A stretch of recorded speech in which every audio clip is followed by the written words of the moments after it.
Favorite memory of SI? Okay, well that just has to be, qualifying and competing in it last year. I mean, I've always enjoyed the fact that like we've made it out of groups every year. Like, to think when I started I'll be playing at Invitational is just mental in itself. For me, like as a player, I think watching the Brazilian teams play was really good. My best memory of SI, obviously, I could say winning back on Xbox.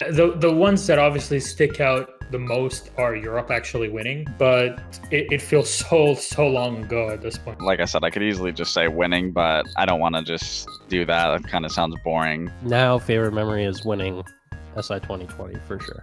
Actually, probably losing. I was a super big fan of Canadian, and I was sitting down and I was like, oh, wouldn't it be cool if like CTM walked in?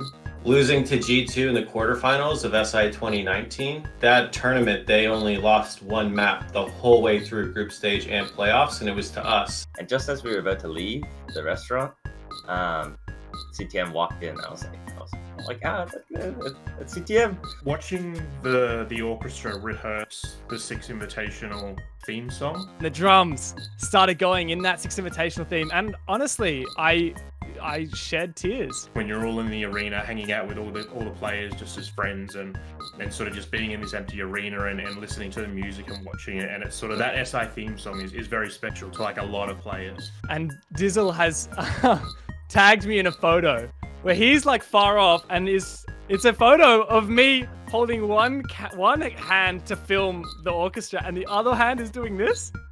Literally wiping a tear from my eye. He just said, you all right, Dev? It's getting to me too. Walk in, there's nobody in the arena. People won't arrive for another 2-3 hours. There's somehow people waiting outside in the dead -20 cold. It's SI 18. It is against EG. It's on coastline. See, I've got a few favorite memories.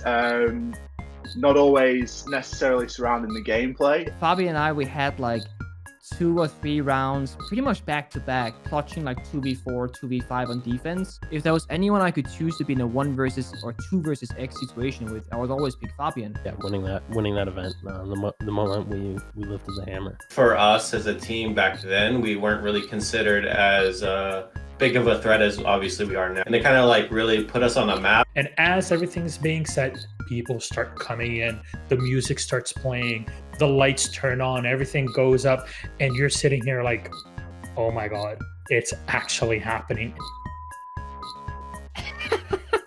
Oh boy, we don't talk about that. We don't talk about that.